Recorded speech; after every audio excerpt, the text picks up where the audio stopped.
नमस्कार, मैं शालिनी और आप देख रहे हैं नेशन न्यूज। आपकी आवाज आई। बढ़ते हैं आज की बड़ी खबर की ओर। विपक्ष से राजनीतिक औजार छीनने की कोशिश है। जातीय जनगणना का फैसला, बिहार चुनाव में दिख जाएगा नफा नुकसान। पहलगाम के आतंकी हमले की तपेश अभी शांत नहीं हुई है कि मोदी सरकार ने विपक्ष से एक अहम राजनीतिक औजार छीनने का दांव चल दिया। अपने जन्म से ही सपा और बसपा का नारा है, जिसकी जितनी भागीदारी उसकी उतनी हिस्सेदारी कांग्रेस से।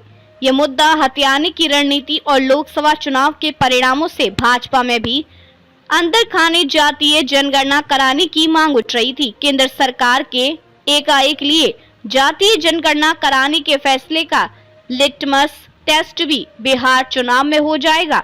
सपा संस्थापक मुलायम सिंह यादव सदन के अंदर और बाहर जातीय जनगणना के समर्थन पर हमेशा मुखर रहे।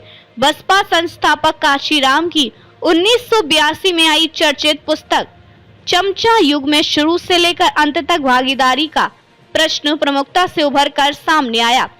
लोकसभा चुनाव के दौरान कांग्रेस के साथ मिलकर सपा ने जातीय जनगणना का राजनीतिक मुद्दे के रूप में बखूबी प्रयोग किया।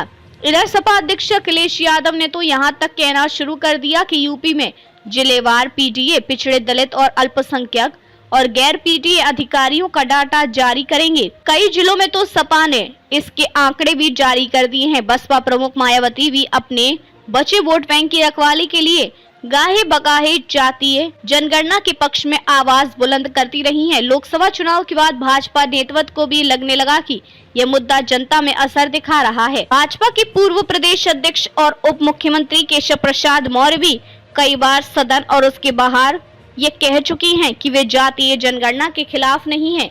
एक ऐसे समय में जब पहलगाम आतंकी हमले को लेकर वाकफीरों की संख्या बेतहाशा बढ़ गई है। जातीय जनगणना का फैसला राजनीतिक बहस के केंद्र बिंदु को बदलने का काम भी करेगा।